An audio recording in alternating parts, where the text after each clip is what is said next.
Alhamdulillahi rabbil alamin. Nahmaduhu wa nasta'inuhu wa nastaghfiruh wa nastahdihi wa natubu ilayh.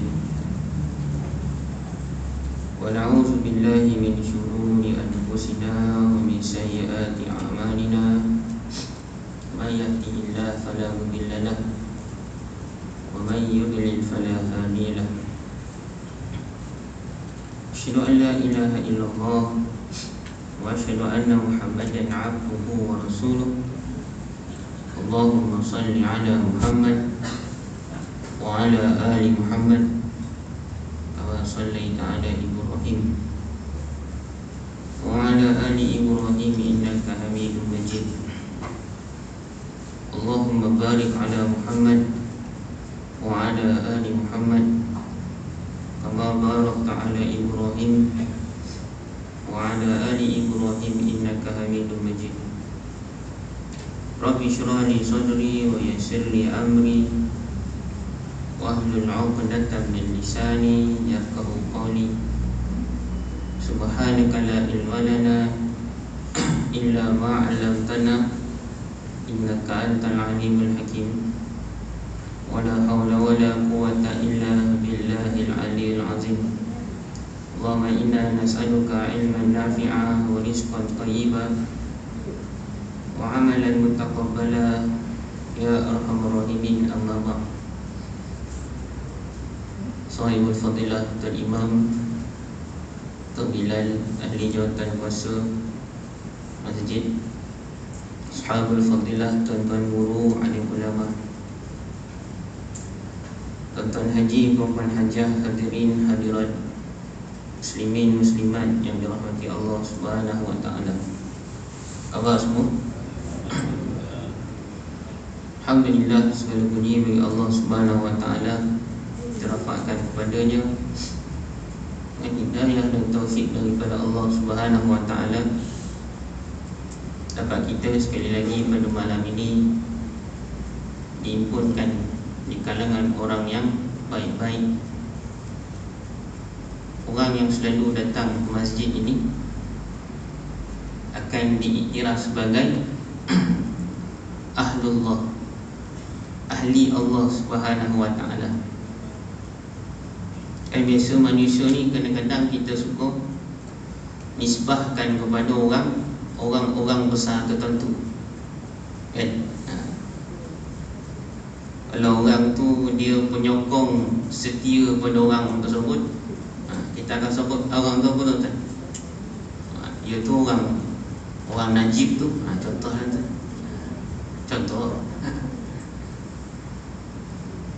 orang ni orang KJ, dia akan nisbahkan pada orang itu. Kalau orang tu dicenderung dengan orang yang disokong. Tapi tuan-tuan yang hadir ke rumah Allah Subhanahu wa ta'ala ni diiktiraf sebagai orang Allah. Tak ada lagi yang paling hebat berbanding dengan tuan-tuan, orang Allah. Maka Allah akan mengiktiraf usaha dan juga mujahadah tuan-tuan untuk datang ke rumah Allah Subhanahu wa ta'ala ni, yang masing-masing kita tak tahu apa kesusahan, kesukaran dia untuk datang ke rumah Allah, tapi dia tetap datang. Maka Allah akan mengiktiraf tuan-tuan itu sebagai ahlullah, ahli Allah Subhanahu wa ta'ala. Tuan-tuan yang dirahmati Allah Subhanahu wa ta'ala, kita masih lagi di bulan yang ketiga dalam kalender hijrah, dalam bulan Rabiul Awal. Maka pastinya masih lagi di masjid dan surau yang rancak mengadakan majlis sambutan Maulidur Rasul, ya. Kita tidak menolak majlis sambutan itu. Bahkan dalam khutbah Jumaat hari tadi pun cerita berkenaan dengan al-bid'atu al-khilafiyah, sesuatu yang diulang-ulang, kan? Bid'ah-bid'ah yang bercanggah. Jadi yang menjadi isunya tuan-tuan yang dirahmati Allah Subhanahu wa ta'ala, keturjaan kita itu menyambut maulid Nabi sallallahu alaihi wasallam, sehingga kita menyandarkan beberapa kata-kata yang disandarkan kepada sahabat Nabi. Ini bukan pada Nabi, tapi pada sahabat Nabi, pada sahabat-sahabat kibarus sahabat, sahabat-sahabat yang besar, sahabat-sahabat yang dekat dengan baginda Nabi SAW. Maka keterujaan itu diistilahkan dengan mereka juga menyambut maulid Nabi. Itu bahaya. Maka kita pun mewar-warkan, bahkan kita menyampaikan bahawasanya maulid ini juga disambut oleh sahabat Nabi dengan kita menyandarkan perbuatan itu pada sahabat. Maka ini kita kena hati-hati. Kena hati-hati. Sebab kata daripada Ibnul Mubarak, seorang ulama yang sangat hebat, dia kata apa? Laulal isnad laqala man syaa man syaa. Kalau tidak ada isnad, tidak ada turutan sanad itu, maka manusia ini akan suka mengatakan mengikut kehendak dan juga apa yang dia nak cakap tu semahu-mahu. Contoh yang saya bawa, kalau tuan-tuan dengar pun kataan ni pun tuan-tuan pun percaya angguk je tuan-tuan. Sebab referen yang diberikan itu adalah sangat dipercayai. Kalau orang yang sekali dengar pun dia takkanlah membongak pun, takkanlah dalam kitab ni nak menipu pun. Contoh dalam tajuk kitab pun kita dah berbolit lidah nak macul lah. Tajuk kitab tu, tajuk dia apa? An-ni'matul kubra 'alal 'alami fi maulidi sayyidi walidi Adam. Karangan pula Imam Ibn Hajar Al-Haythami, bukan John Calang ni, ulama daripada mazhab itu, mazhab Syafi'i. Dia letak pula lagi tabak cetakan mana? Maktabah Al-Haqiqah, Istanbul, Turki. Lagi pula kita percaya tuan-tuan. Dia kata apa? Sayyidina Abu Bakar radhiyallahu ta'ala anhu berkata, man anfaqa dirhaman ala qiraati maulidin Nabi sallallahu alaihi wasallam kana rafiqi fil jannah. Dinisbahkan kata-kata ni pada Sayyidina Abu Bakar As-Siddiq. Dia kata, barang siapa yang menginfakkan 1 dirham untuk mengadakan pembacaan maulid Nabi SAW, maka ia akan menjadi temanku di dalam syurga. Ayat. Betul ke kata-kata ni tadi disandarkan kepada Abu Bakar As-Siddiq? Maka memanglah kita tak salah pun nak buat sambutan maulid ni tadi. Tapi sehingga kita mengada-adakan sesuatu dan menyandarkan sesuatu bukan pada orang. Adakah Abu Bakar kata perkataan ini? Siapa buat maulid Nabi besok, ataupun siapa yang keluarkan RM1, siapa yang keluarkan RM1, siapa yang keluarkan 1 dinar, jadi sahabat aku dalam syurga. Hati-hati tuan-tuan yang Allah Subhanahu wa ta'ala. Bahkan tak cukup pada Abu Bakar, disandarkan juga kepada Umar Al-Khattab. Disebutkan bahasanya man azzama maulidan Nabi sallallahu alaihi wasallam faqad ahyal Islam, kata dia.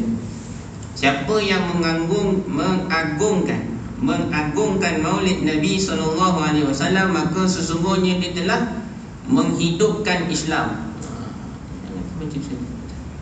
Ya, dikata Umar keluarkan kenyataan seperti ini. Siapa yang mengagungkan maulid Nabi ni, dia telah menghidupkan Islam. Maka sebenarnya bila dikaji dan dilihat dan diteliti tuan-tuan dalam mati Allah Subhanahu wa ta'ala, kata-kata dalam ayat ni bila dibuka kitab itu, bahkan ia tidak wujud pun dalam kitab tersebut. Dia diada-adakan, bahkan dinisbahkan kepada ulama. Dia hati-hatilah dalam keterujaan kita menyambut maulid Nabi ni tadi. Jangan sampai kita mempalitkan sesuatu yang tidak benar kepada sahabat-sahabat Nabi, yang pastinya mereka itu tempatnya adalah di dalam syurga. Kan? Memang kalau kita dengar, tak ada masalah. Kita dengar, kita buat kajian, kita balik, kita cari, itu tak apa. Dan kita dengar, masuk telinga kiri, dengar keluar telinga kanan pun tak apa, tak masalah kan? Tak ada masalah. Jadi yang teliti ni dia rumah, dia catat, ada orang dia tu kan. Apa ustaz ni khabar, dia buat apa? Khulasah, kesimpulan. Sekian, maka disebarkan dalam grup WhatsApp dan sebagainya. Ambil pula dalam buku, ambil gambar WhatsApp dan sebagainya, sampaikan. Maka hati-hatilah. Takut dia akan menyebarkan sesuatu yang tidak benar, tuan-tuan dan dirahmati Allah Subhanahu wa taala. Baik, itu sekadar mukadimah kita pada malam ini. InsyaAllah kita sambung lagi pembacaan kitab kita berkenaan dengan kompas umat akhir zaman, membina akhlak berasaskan akidah hari akhirat, yakni hari pembalasan. InsyaAllah kita masuk dalam buku surat yang ke-14, menceritakan berkenaan dengan ilmu khusyuk yang diangkat oleh Allah Subhanahu wa taala pada akhir zaman. Sambung pada tajuk subtopik bertafakur dalam ibadah haji. Qala al-muallifu wa nafa'ana bi ulumihi fid darain. Surah 14. Ketika Khalifah Harun ar-Rasyid dari Bani Abbasiyah menunaikan ibadah haji, beliau bertemu Abdul Aziz Al-Umari. Abdul Aziz bertanya kepadanya, kamu lihat manusia yang berkumpul di Baitullah? Ya, jawab Harun. Al-Umari bertanya lagi, berapakah jumlah mereka? Harun menjawab, tidak terhitung. Al-Umari berkata, ketahuilah wahai Khalifah, setiap mereka kelak akan ditanya tentang diri mereka sendiri, tetapi kamu akan ditanya tentang mereka semua.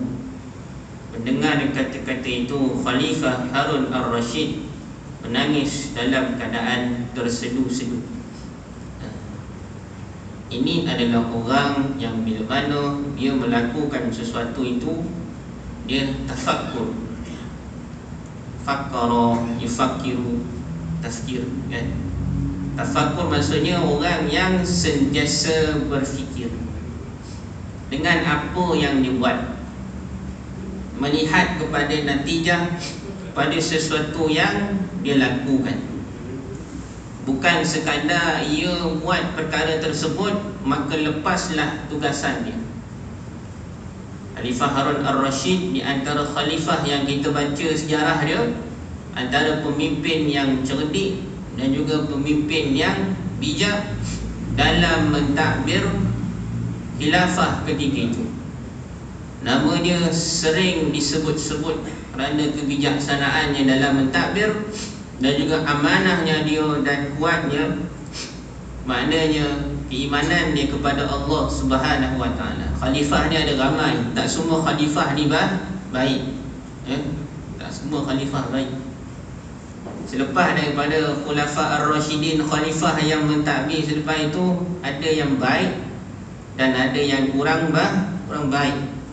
Maka Khalifah Harun ar-Rasyid ni antara yang baik, dan dia memerintah pada zaman Bani Abbasiyah. Maka dilihat bagaimana lunaknya hati Harun ar-Rasyid ini apabila ia ditegur oleh pembantu ni. Batu kejayaan seorang pemerintah ini ataupun seorang pentadbir yang hebat ini, dia ada pembantu yang sentiasa mengingati. Baik itu kalau di negara kita pun, kalau lihat pada orang yang suka baca sejarah-sejarah Melayu ini, sejarah-sejarah ketuanan Melayu dan sebagainya, lihat di antara sultan-sultan yang bijak ni, yang mendampingi dia itu ada ulama-ulama yang hebat. Antaranya Tok Upalo, kan? Tok Upalo yang menjadi penasihat kepada seorang sultan ketika itu, sehingga diceritakan bahawasanya beliau ini antara negeri yang lewat dijajah oleh British ketika itu.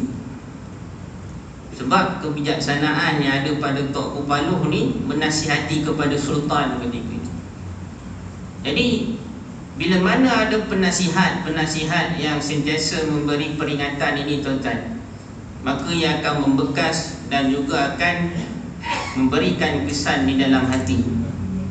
Maka kalau ada orang ni walaupun diberi nasihat berulang kali, namun nasihat itu tidak membekas dan meninggalkan di dalam jiwa dia. Berbeza dengan Harun Ar-Rasyid. Dia bukan orang biasa, seorang khalifah. Ribuan manusia di bawah pentadbiran dia.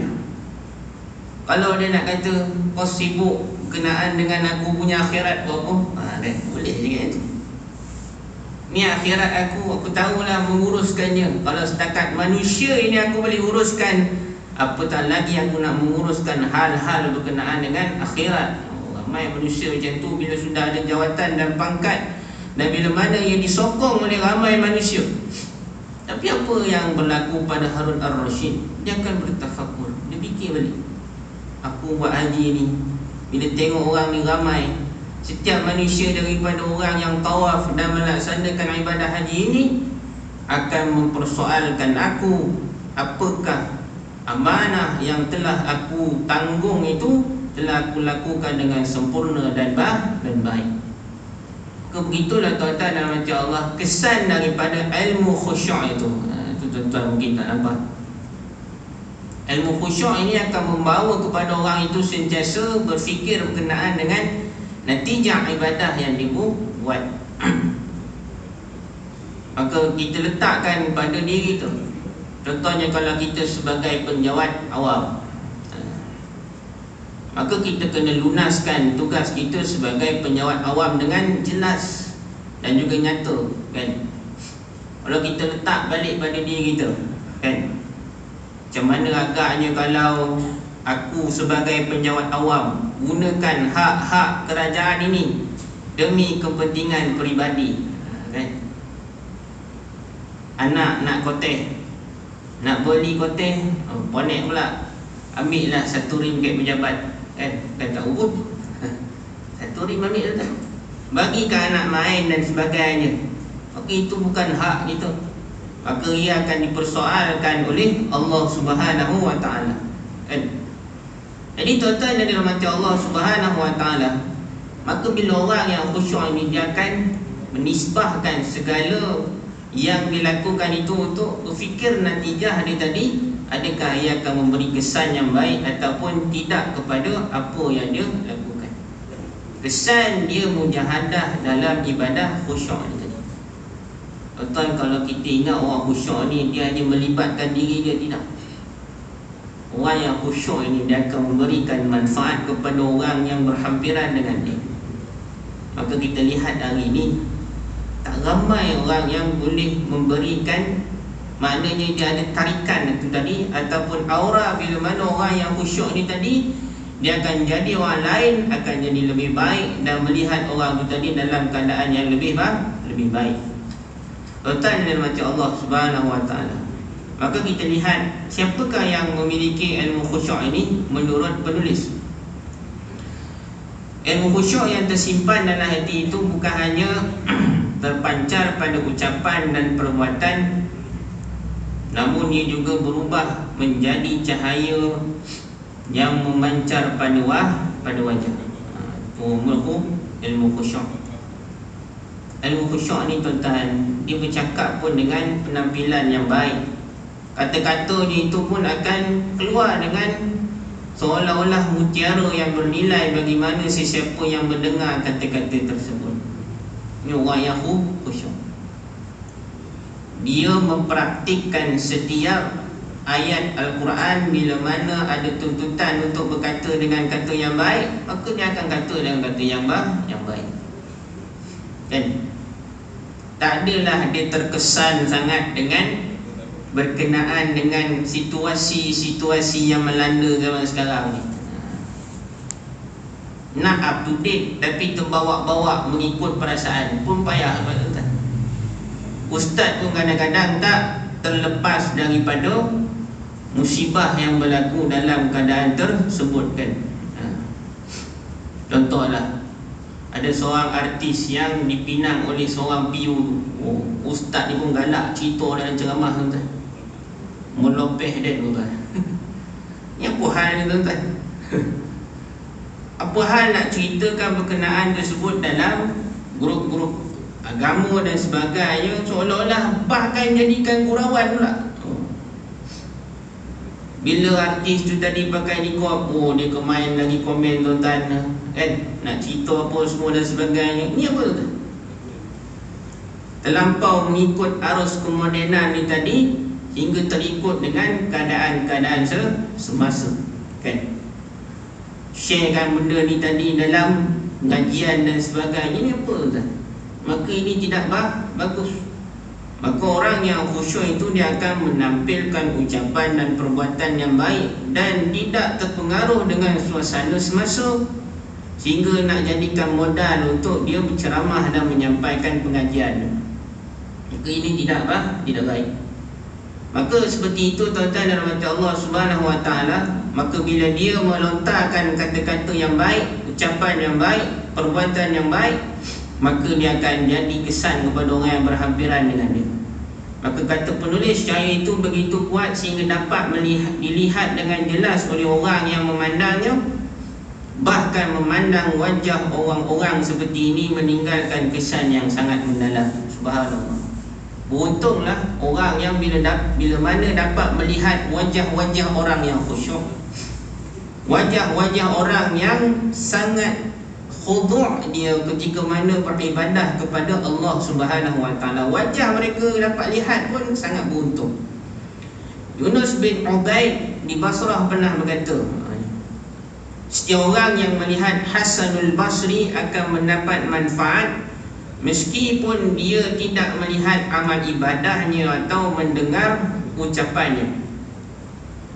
Zaman saja, siapa yang hidup sezaman dengan Hasanul Basri akan dapat manfaat, pelbagai manfaat. Mungkin orang tu rajin ibadah, rajin tahajud, rajin menghormati orang lain di dalam majlis-majlis agama kan. Tuan-tuan dan rahmati Allah Subhanahu wa taala, bahkan walaupun dia tak tengok Hasanul Basri ni orang yang kuat ibadah. Kadang kita nilai orang ni kuat ibadah macam mana tuan-tuan? Kita tengok pada zahir. Mutakhir ni lah. Mutakhir ni kata kita akan tengok pada zahir. Oi, rajin orang tu pergi masjid. Maka kita akan nilai dia orang yang baik. Tu tak apa tuan-tuan. Jelas sebab kita lihat dengan mata kita.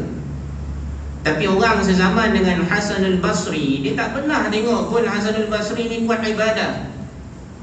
Tak adalah jadi kalau semayang itu maknanya dia lama semayang di masjid, ataupun dia membaca Al-Quran lama di masjid dan sebagainya. Tapi orang kenal Hasanul Basri sebagai orang yang kuat ibadah. Baik itu dalam kitab Syiar A'lam An-Nubala disebutkan seorang ulama, bahwasanya ada beliau ni tadi dikenali sebagai sajjad, orang yang kuat sujud, walaupun dia itu tadi tidak menzahirkan ibadah sujudnya itu di hadapan orang lain. Itu kesan daripada orang yang bila mana dia ni tadi tuan-tuan dan rahmat Allah Subhanahu wa taala, bila mana dia khusyuk, dia beri kesan kepada orang lain. Imam Malik di Madinah juga mengucapkan hal yang sama. Dia di Basrah ya, Hasan Al-Basri ni di Basrah. Imam Malik di Madinah pun boleh sampai berkenaan dengan maknanya keadaan orang yang bila mana beribadah dengan khusyuk ni tadi. Kata dia, setiap kali aku rasa hatiku keras, aku pergi kepada Muhammad Al-Munkadir, aku memandangnya sekali lalu mengambil keuntungan daripadanya berhari-hari. Subhanallah. Maknanya bila melihat wajah orang yang khusyuk ni tadi, dia jadi lagi baik. Bukan ada rasa dengki, bukan ada rasa tak puas hati, bukan ada rasa tidak hormat kepada orang tersebut, bahkan jadi baik. Tuan-tuan dapat rasa lagi melihat wajah orang itu, kita akan jadi baik. Tuan-tuan kalau ada jumpa orang seperti itu, syukurlah. Itu antara nikmat yang Allah Subhanahu wa taala berikan kepada tuan-tuan. Maknanya bila tengok muka orang tu, dia ingat akhirat. Bila kita tengok wajah orang tu, dia ingat akhirat.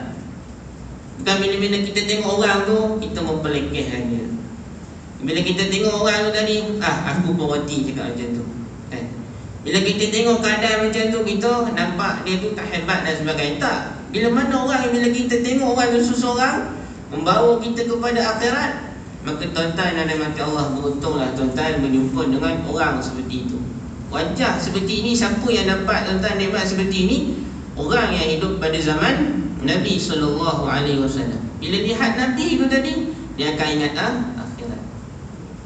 Maka begitulah tuan-tuan. Macam tu kita nak hadirkan khusyuk tu tadi dengan institusi masjid.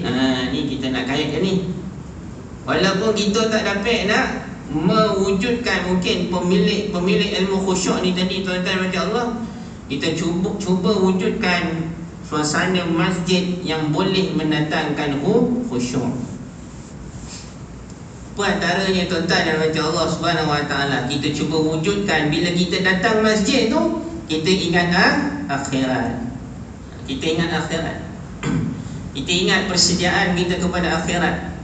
Kita pastikan apakah bekalan yang kita nak bawa selepas mati. Itu namanya masjid, kan? Bukan kita nampak yang masjid, masjid ni, kamu main rezeki ni kan? Jangan macam tu. Itu bahaya tu kan?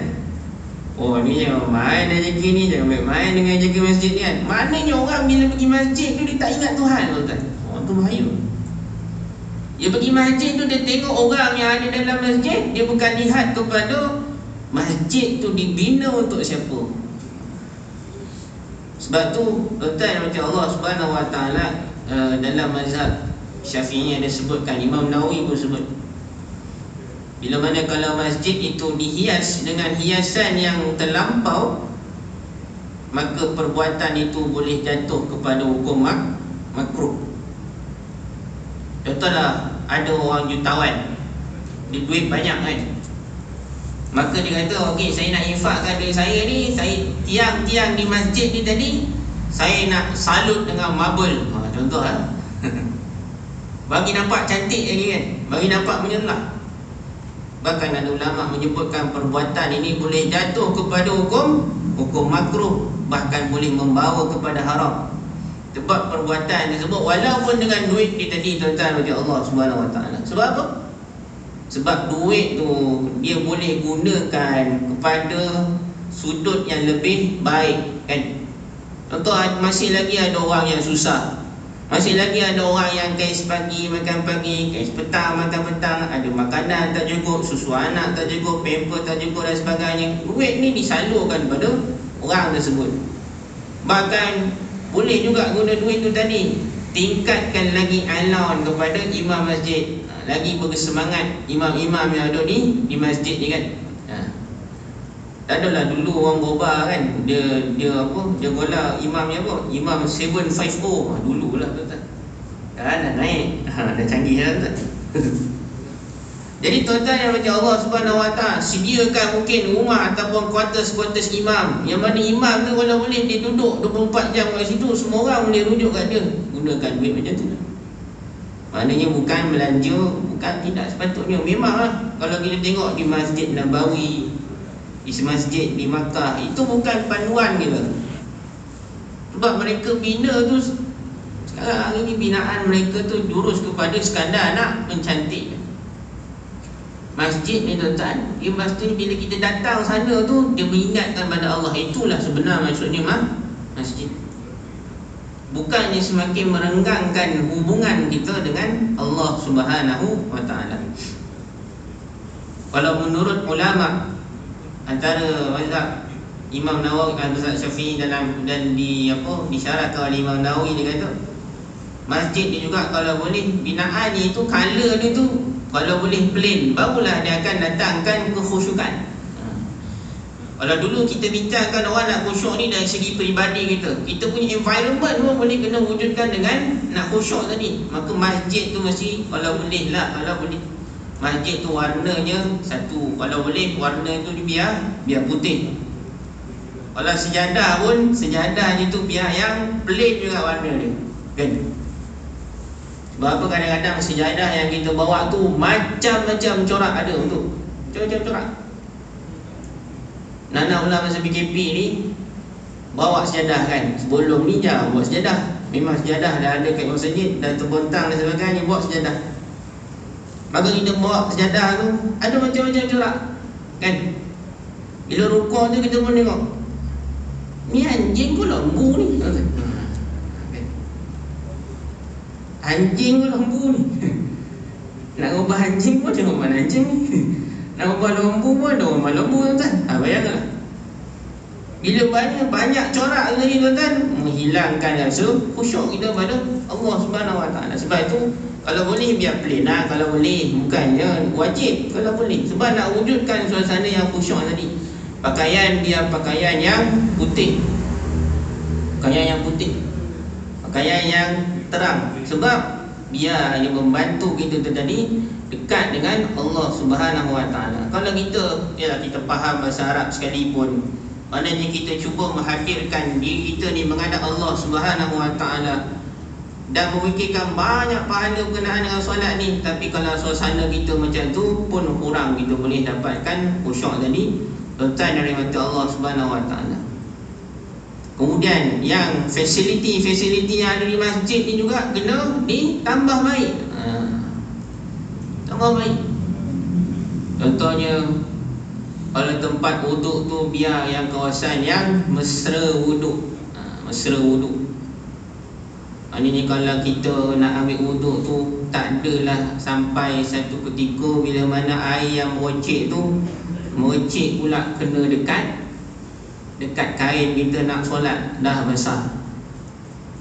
Ada kadar. Ni semua engineer yang bina keadaan ni tadi, tuan-tuan. Kita pakai je.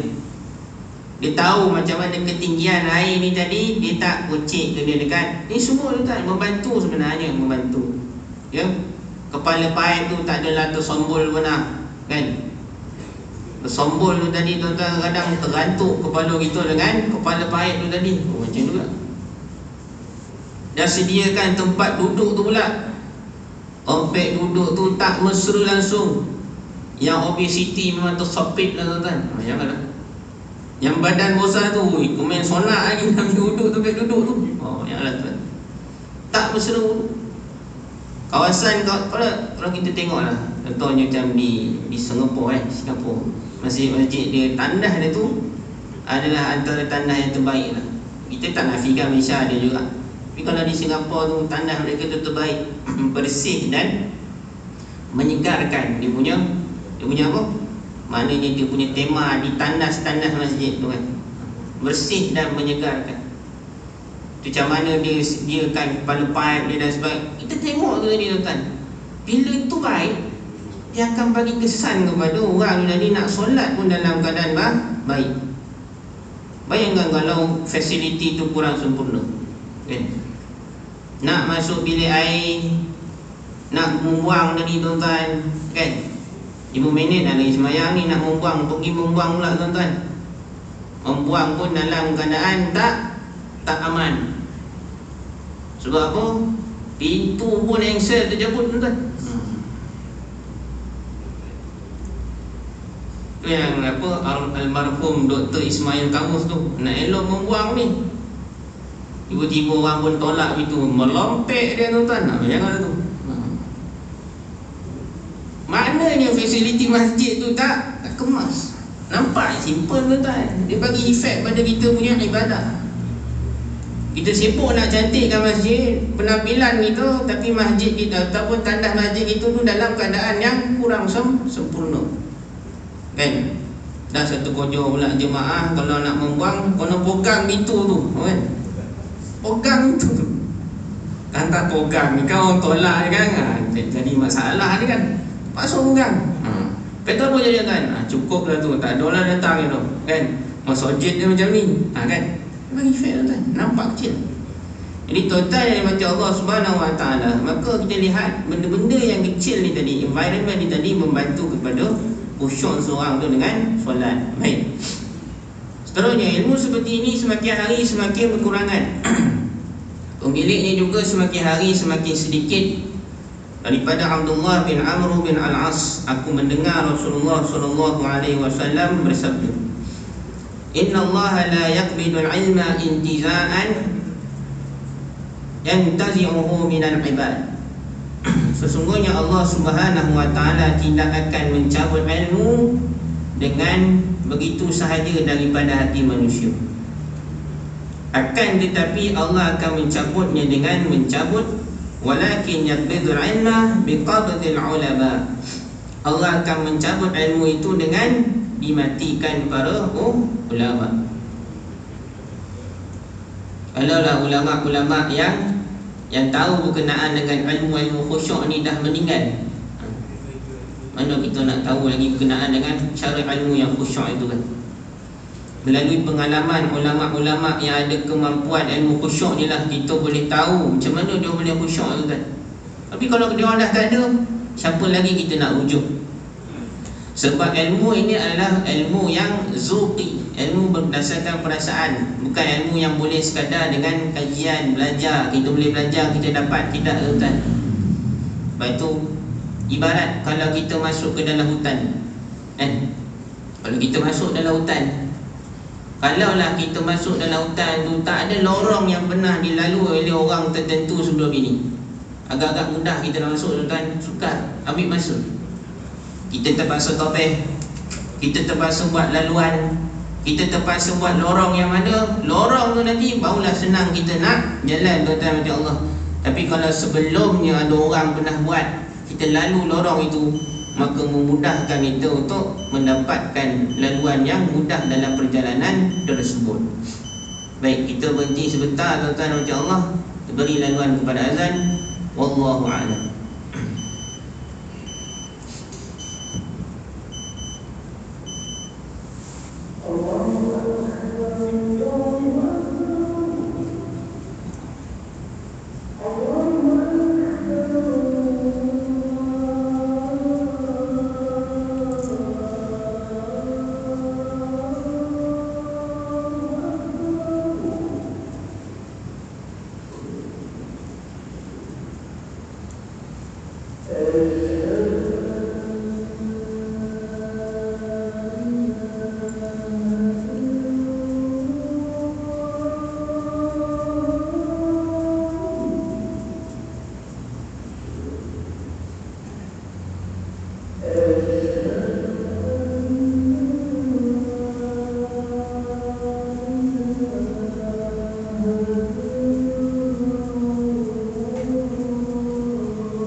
Bismillah wassalatu wassalamu ala Rasulillah wa ala alihi wa sahbihi wa man wala.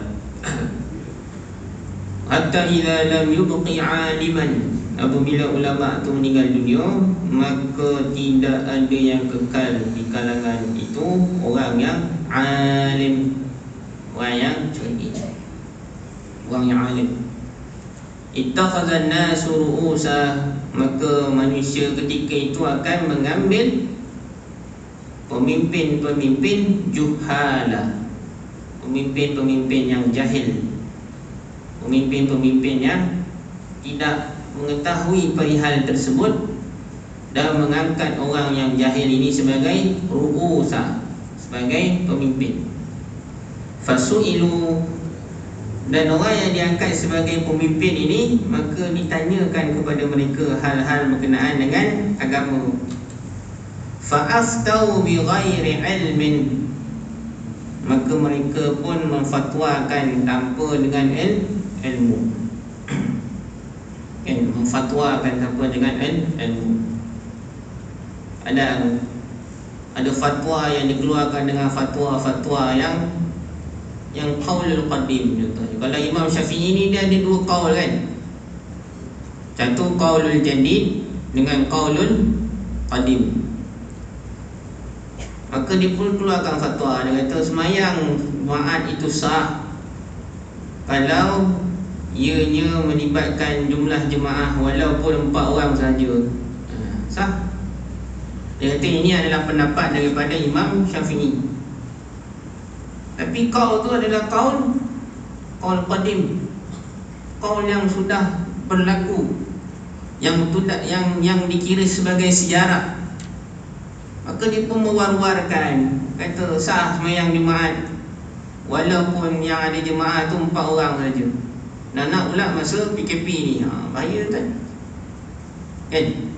Padahal itu adalah fatwa yang dikeluarkan oleh Imam Syafi'i pada qaulul qadim, pendapat yang lama, dan ada qaulul jadid, pendapat yang baru. Bahkan ada yang menisbahkan pula kita maknanya taklid dengan mazhab Hanafi, Maliki ataupun Hanbali, kata boleh 4 orang saja memadai untuk sembahyang Jumaat. Contoh kalau PKP ni kan, kalau biasa jemaah di situ ramai, tiba-tiba tak ramai, maka tak sah sembahyang Jumaat walaupun 4 orang dengan menisbahkan dengan fatwa tersebut.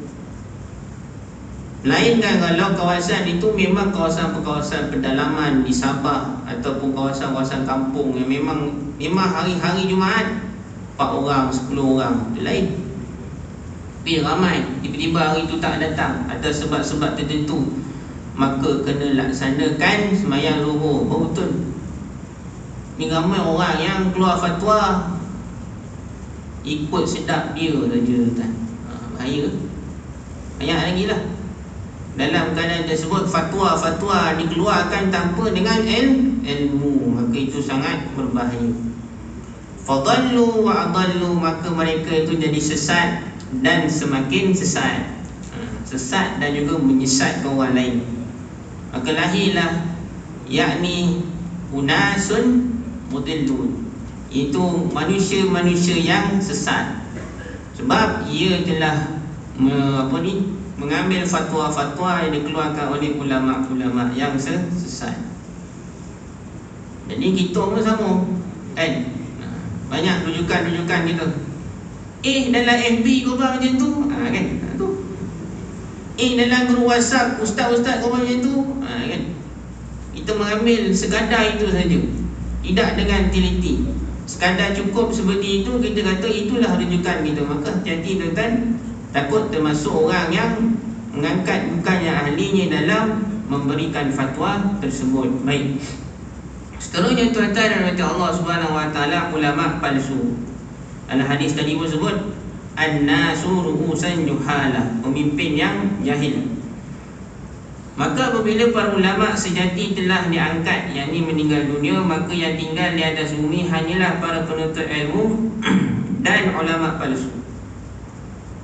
Orang yang nak belajar ni ramai, tapi yang nak mengajar dia tak ada ilmu je tuan-tuan macam Allah, kan? Contohnya ilmu berkenaan dengan faraid. Ulama menyebutkan antara ilmu yang diangkat akhir zaman ni adalah ilmu faraid dan juga ilmu berkenaan dengan qiraat. Betul. Tak ramai orang nak belajar ilmu faraid ni. Bahkan yang nak mengajarnya itu pun tak ramai yang faqih.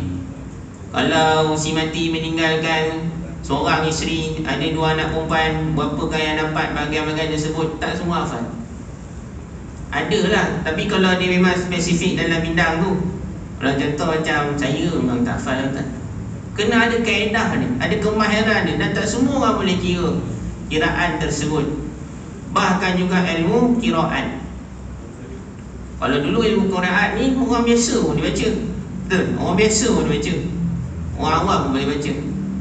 Tapi hari ni ilmu tu seolah-olah macam spesifik untuk budak-budak tahfiz. Maknanya budak tahfiz yang ada kemampuan diploma apa semua tadi boleh belajar ilmu qiraat. Padahal ilmu tu siapa-siapa boleh belajar. Kan? Boleh belajar. Maknanya kalau kita nak baca dengan, kalau biasa kita baca qiraat Hafs an Asim, tapi tiba-tiba kita nak baca pula dengan qiraat daripada Warash, boleh. Kemudian qiraat daripada imam-imam yang masyhur dan sebagainya boleh, melalui daripada guru yang tertentu. Kalau dulu saya belajar dulu, ada budak tu memang bukan tahfiz pun, tapi ditalaki dengan guru ni tadi, dia ambil qiraat. Mungkin dalam setahun tu dia ambilkan satu qiraat, tahun kedua dia ambil qiraat yang lain. Bukannya budak tahfiz, tapi budak kuliah. Jadi seolah-olah macam ilmu tu tadi macam spesifik lah, tak pada terbuka pada orang awam. Baik. Maka mereka mencari ilmu bukan untuk diamalkan, namun untuk memburu dunia sehingga ilmu itu kehilangan cahayanya. Ucapan mereka tidak menunjukkan manusia kepada Allah, malah menyesatkan mereka daripada jalan petunjuk. Sifat-sifat orang seperti ini pernah disebutkan oleh Rasulullah SAW sebagai berikut: yakhruju fi akhir zaman rijalun, akan keluar pada akhir zaman lelaki yakhtiluna dunya biddin, iaitu mereka itu memburu dunia dengan agama. Yalbasuna linnasi juludan da'ni minal lin, mereka memakai kulit kambing yang sangat lembut di hadapan manusia. Al-sinatum ahla minas sukar, lidah-lidah mereka itu lebih manis daripada gula. Wa qulubuhum qulubuz zi'ab, sedangkan hati mereka itu adalah hati musang ataupun hati serigala. Yaqulullah azza wa jalla, abi yaghtaruna am alayya yajtariun. Maka Allah Subhanahu wa taala berfirman kepada mereka, apakah mereka hendak menipu aku atau mereka begitu berani ke atas aku? Fabi halaftu la ab'asanna ala ulaika minhum fitnatan tada'ul halima minhum hayranan. Aku bersumpah atas namaku, aku akan utus kepada mereka sebuah fitnah yang membuat orang cerdas sekalipun berasa bingung. Mereka ialah orang yang memiliki konsep keliru dalam ilmu. Niat mereka dalam menuntut ilmu sejak awal lagi juga keliru. Sufyan Ats-Tsauri berkata, sekelompok orang yang terkeliru dalam menuntut ilmu, mereka menuntutnya bukan untuk diamalkan. Akhirnya ilmu itu mereka sebesar gunung, namun amal mereka sebesar debu. Itu tuan-tuan kena faham. Ulama ni juga ada yang ada ulama yang jahat, yang menyebarkan fahaman-fahaman yang salah ni semua ulama, tuan-tuan. Contoh kalau tuan-tuan tengok fahaman-fahaman songsang dalam akidah, contoh macam fahaman Mu'tazilah, ulama, tuan-tuan, ulama. Fahaman Khawarij, ulama. Dia keluarkan fahaman-fahaman yang agresif, fahaman-fahaman yang ganas, yang mana menghalalkan darah-darah orang Islam dibunuh, ulama. Dia pandai baca Quran, dia pandai tafsir Quran, tapi tafsir Quran dengan fahaman dia sendiri. Ulama-ulama hadis yang mana buat hadis untuk menyokong perbuatan dia. Hadis apa? Hadis maudhu' yang disandarkan kepada Nabi SAW. Semua ulama, tuan-tuan. Bahkan di Malaysia ni, tuan-tuan, macam Allah rata-ratanya kadang ulama juga yang mengambil kesempatan di atas ketidakketahuan dan kejahilan orang kita. Contoh berlaku di mana, alhamdulillah, pameran seperti artifak Nabi SAW, kan? Kita bertabaruk dengan mengambil berkat daripada peninggalan Nabi itu harus, tak ada masalah. Kita bertabaruk ambil berkat, maknanya kita usik, kita ambil berkat sebab benda tu pernah diguna pakai oleh Nabi dan pernah menghinggap pada badan Nabi SAW, harus.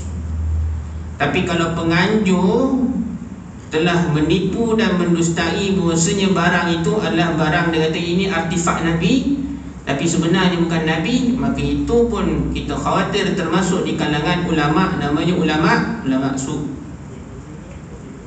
Banyak kan? Kalau dia secara jelas kata ini adalah replika Nabi, okey, tak masalah. Tapi dia kata ini adalah peninggalan Nabi SAW, maka orang macam kita, kalau dia disebahkan dengan Nabi, memang dia suka sebab disayang dengan Nabi.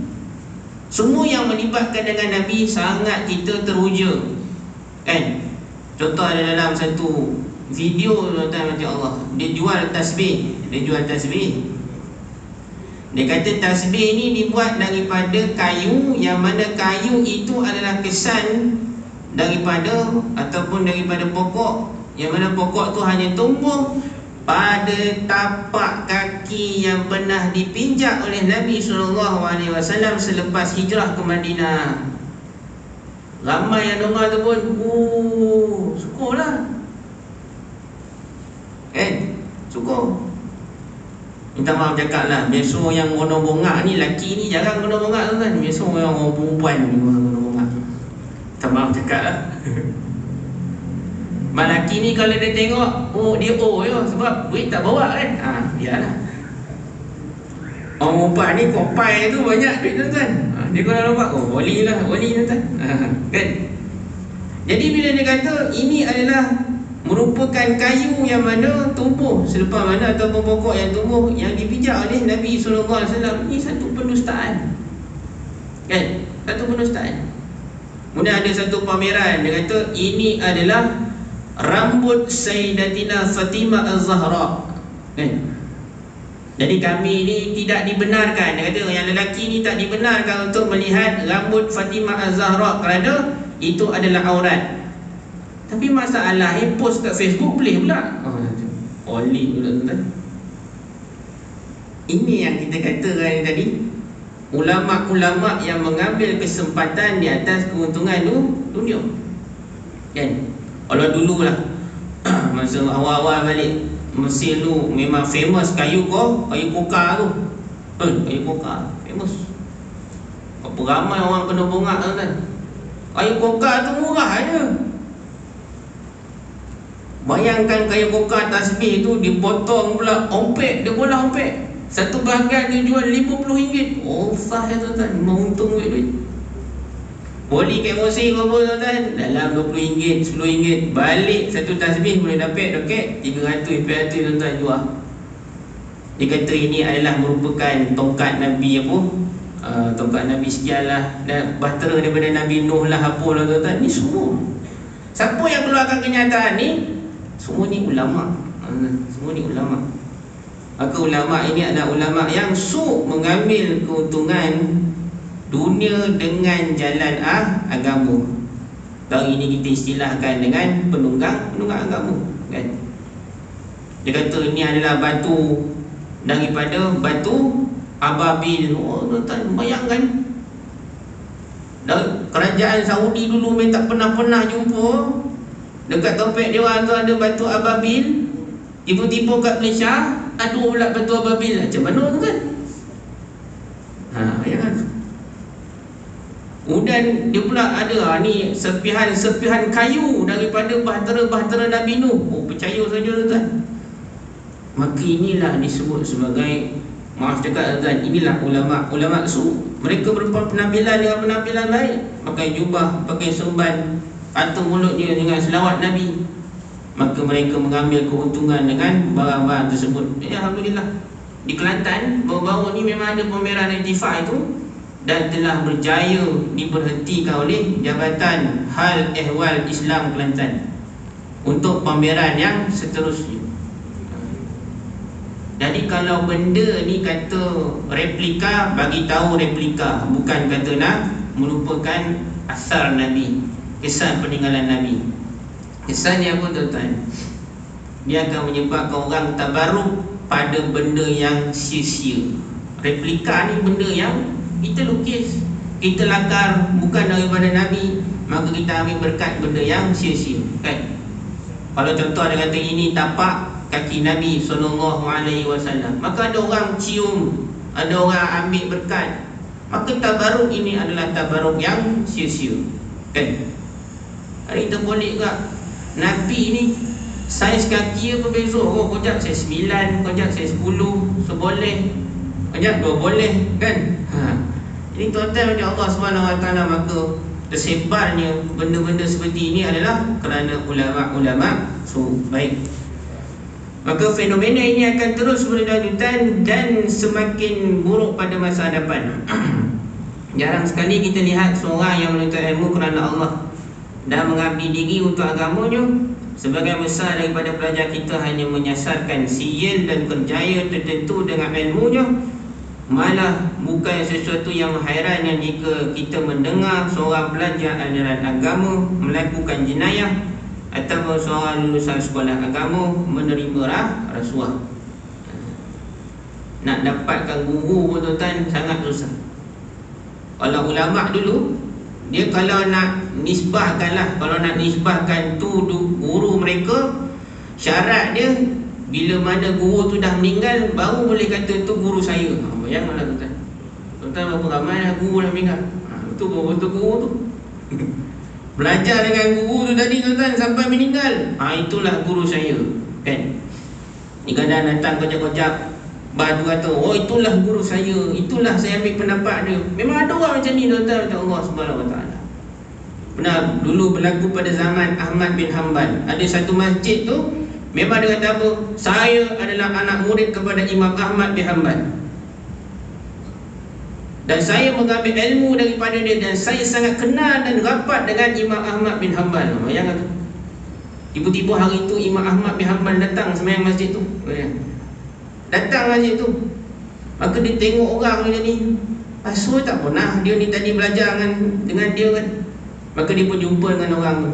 Betul kan kau ni adalah merupakan anak murid kepada Imam Ahmad bin Hanbal dan juga Yahya bin Mu'in, kata dia. Ya, aku belajar dengan orang ni, semua guru aku ambil daripada awal sampai habis, sampai dia meninggal dunia. Imam Ahmad dia kata sampai dia meninggal dunia. Macam mana pula Imam Ahmad meninggal? Ni yang depan kau ni tadi, Imam Ahmad dengan cakap depan kau ni tadi. Dia pun polik dia kan. Imam Ahmad bin Hanbal ni bukan tuan seorang, ya, ada ramai lagi nama Imam Ahmad Hanbal ni dekat dunia dah. Pandai dia putar polik tuan-tuan. Jadi tuan-tuan macam Allah, kalau betul niat orang tu tadi memang nak menyampaikan ilmu, maka dia akan betul ikhlas di dalam menyampaikan ilmu tersebut, dan dia tidak mengambil kesempatan di atas nama-nama orang lain. Baik, maka jika fenomena ini terus berlarutan, antara sedar atau tidak, sebenarnya perkara ini mempercepat kedatangan kiamat. Itu kesannya. Situasi ini kalau berlarutan, makin ramai ulama-ulama su yang mengambil alih tempat ulama-ulama yang warasatul anbiya, pewaris Nabi ni tadi, maka dia akan mempercepatkan berlakunya kiamat. Badruddin Al-Aini dalam Umdatul Qari dia kata, orang yang memiliki kecerdasan dan pemahaman yang tinggi lebih berkewajipan mempelajari ilmu berbanding dengan orang yang bodoh. Dia harus segera menuntut ilmu itu tanpa membuang waktu, kerana jika tidak, hal itu akan mempercepat proses pencabutan ilmu. Tuan-tuan ni yang datang ke masjid belajar ni, antara proses-proses melambatkan kiamat. Inilah tuan-tuan yang datang belajar ni, melambatkan kiamat.